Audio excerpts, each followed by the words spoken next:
آج کی اس ویڈیو میں ہم حضرت ابراہیم علیہ السلام اور ان کے بیٹے حضرت اسماعیل علیہ السلام کی قربانی کا واقعہ بیان کریں گے۔ ہزاروں سال قبل یہ واقعہ پیش آیا۔ حجاز کے کسی علاقے میں ایک خاموش تاریک رات تھی۔ یہ مہینہ ذو الحج کا تھا۔ حضرت ابراہیم علیہ السلام آرام فرما رہے تھے۔ آپ علیہ السلام نے خواب دیکھا کہ اللہ تعالیٰ ان سے فرما رہے ہیں کہ اے ابراہیم، اپنی سب سے پیاری چیز قربان کرو۔ صبح جب آپ نیند سے بیدار ہوئے تو سوچنے لگے کہ نبی کا خواب کبھی جھوٹا نہیں ہوتا۔ اس وقت آپ علیہ السلام کے پاس بہت سے اونٹ موجود تھے، لہٰذا آپ علیہ السلام نے 100 اونٹوں کی قربانی دی۔ پھر اگلی رات پھر آپ علیہ السلام نے خواب دیکھا کہ اللہ تعالیٰ ان سے فرما رہے ہیں کہ اے ابراہیم، اپنی سب سے پیاری اور عزیز چیز کو میری راہ میں قربان کرو۔ صبح نیند سے بیدار ہونے کے بعد حضرت ابراہیم علیہ السلام سوچنے لگے کہ سب سے پیاری چیز تو میرا بیٹا حضرت اسماعیل ہے۔ آپ علیہ السلام نے یہ خیال کیا کہ اللہ تعالیٰ کہیں یہ دیکھنا تو نہیں چاہتا کہ میں سب سے زیادہ محبت اپنے فرزند سے کرتا ہوں یا اپنے رب سے۔ علیہ السلام کے لیے یہ ایک بہت بڑا امتحان تھا۔ حضرت اسماعیل علیہ السلام آپ علیہ السلام کے اکلوتے بیٹے تھے۔ حضرت اسماعیل علیہ السلام اب کچھ بڑے ہو رہے تھے اور اس قابل ہو رہے تھے کہ بڑھاپے میں اپنے باپ کے کام کاج میں ہاتھ بٹا سکے۔ حضرت ابراہیم علیہ السلام نے اپنے دل کو مضبوط رکھا اور اپنے بیٹے اسماعیل کو اپنے اس خواب کے بارے میں بتایا اور کہا کہ اس بارے میں تمہارا کیا خیال ہے؟ حضرت اسماعیل علیہ السلام نے کہا کہ ابا جان، آپ کو جو حکم ہوا ہے آپ وہی کیجیے۔ اللہ کی مشیت سے آپ مجھے صبر کرنے والوں میں پائیں گے۔ اگلی صبح آپ بی بی ہاجرہ کے پاس تشریف لے گئے اور انہیں حکم دیا کہ آپ حضرت اسماعیل علیہ السلام کو اچھی طرح تیار کریں۔ بی بی ہاجرہ نے حضرت اسماعیل علیہ السلام کو تیار کر کے حضرت ابراہیم علیہ السلام کے حوالے کر دیا۔ حضرت ابراہیم علیہ السلام نے ان کا ہاتھ پکڑا۔ باپ بیٹا چھری اور رسی لے کر جبل عرفات کی طرف چل پڑے۔ کعبہ شریف سے کچھ دور ہوئے تو شیطان نے آپ کو اس قربانی سے روکنا چاہا۔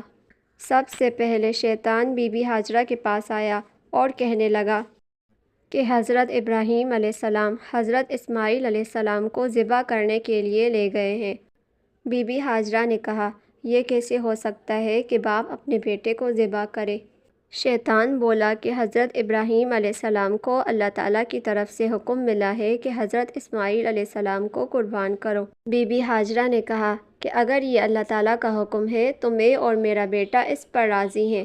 شیطان جب مایوس ہو کر لوٹا تو حضرت اسماعیل علیہ السلام کے دل میں وسوسہ ڈالنے لگا۔ قریب جا کر کہا، تجھے تیرے والد ذبح کرنے کے لیے لے جا رہے ہیں۔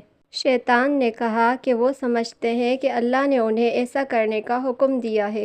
حضرت اسماعیل علیہ السلام نے کہا کہ اگر اللہ تعالیٰ میری جان کی قربانی قبول کر لے تو میرے لیے اس سے بڑھ کر کیا سعادت ہوگی۔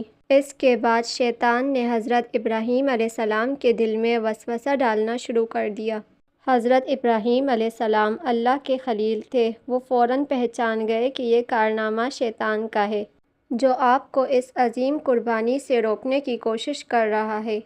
آپ نے اسے دھتکارنے کے لیے پتھر اٹھا کر اسے مارنا شروع کر دیا اور فرمایا کہ اے شیطان لعین، میری نظروں کے سامنے سے دور ہو جا۔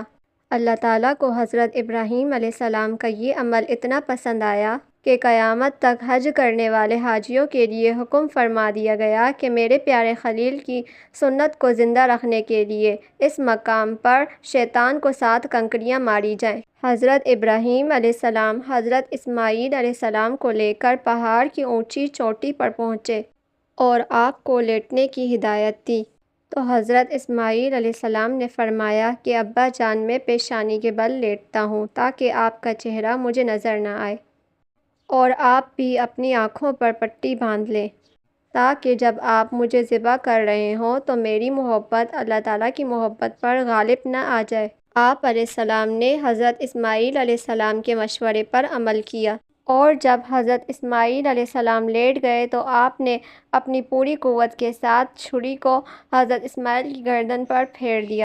اللہ تعالیٰ کے حکم سے حضرت جبرائیل علیہ السلام جنت کے باغات میں پلے سفید مینڈھے کو لے کر حاضر ہو گئے۔ ابراہیم علیہ السلام نے جب آنکھوں سے پٹی ہٹائی تو حیرت زدہ رہ گئے۔